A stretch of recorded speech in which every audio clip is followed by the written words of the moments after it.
తెలంగాణ కాంగ్రెస్ లో మరో కొత్త చిక్కు వచ్చిపడింది. పార్టీ అధికారంలో ఉండటంతో నేతలంతా పవర్ కోసం పోటీ పడుతున్నారు. ఎన్నికల్లో ఓడిపోయిన నేతలు కూడా అధికారిక కార్యక్రమాల్లో భాగస్వామ్యం చేయాలంటూ ఒత్తిడి చేస్తున్నారు. కొన్ని చోట్ల ఈ పరిస్థితి రోజురోజుకు తీవ్రమవుతోంది. ఫలితంగా ప్రభుత్వ కార్యక్రమాల్లో ప్రోటోకాల్ రగడ నెలకొంటోంది. ఇంతకీ ప్రోటోకాల్ రగడకు కారణాలేంటి? ఇటీవల జరిగిన గొడవలేంటి?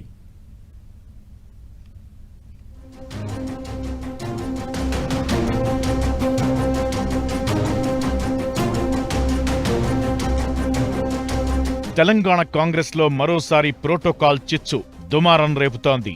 పార్టీ అధికారంలో ఉండటంతో అధికారిక కార్యక్రమంలో పాల్గొనేందుకు నేతలు పోటీ పడుతున్నారు. పార్టీ గెలిచిన చోట సహజంగా ప్రోటోకాల్ ఉంటుంది కాబట్టి ఇక్కడ ఏమాత్రం ఇబ్బంది లేదు. కానీ సమస్య అంతా ఎమ్మెల్యేలు ఓడిన చోటే ఉంది. ప్రతిపక్ష ఎమ్మెల్యేలు గెలిచిన నియోజకవర్గాల్లో కాంగ్రెస్ నేతలు పవర్ కావాలని పోటీ పడుతున్నారు.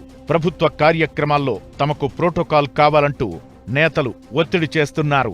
ఓడిన నేతలను ప్రభుత్వ కార్యక్రమాల్లో స్టేజ్ పైకి పిలవడం సాధ్యం కాదు. ఈ విషయం సదరు నేతలకు తెలిసినా కొందరు కావాలనే సొంత పార్టీ నేతలను ఎరకాటంలో పెడుతున్నారు.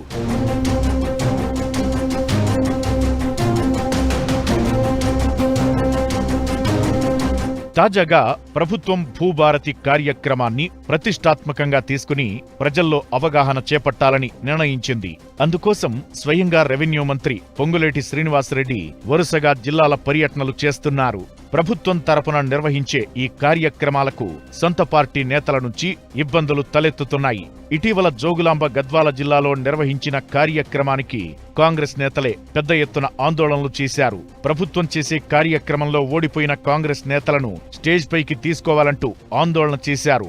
గద్వాల జిల్లాలోని 2 నియోజకవర్గాలు అలంపూర్, గద్వాల్ 2 చోట్ల బీఆర్ఎస్ గెలుపొందింది. అలంపూర్లో ఓడిపోయిన సంపత్ కుమార్, గద్వాల్లో కాంగ్రెస్ తరపున ఓడిపోయిన సరితా తిరుపతయ్య స్టేజ్ పైకి పిలవాలంటూ ఆందోళన చేశారు. ప్రభుత్వ కార్యక్రమంలో ఓడిపోయిన వారికి ప్రోటోకాల్ ఉండదని తెలిసినా సంపత్ కుమార్, సరితా తిరుపతయ్య ఆందోళన చేయడంతో ప్రోగ్రాం కాస్త రచ్చరచ్చగా మారింది. సొంత పార్టీ నేతలే ఇబ్బందులకు గురిచేస్తుంటే ముఖ్య అతిథిగా హాజరైన మంత్రులు పొంగులేటి, జూపల్లి ఏం అనలేక చూస్తుండిపోయారు.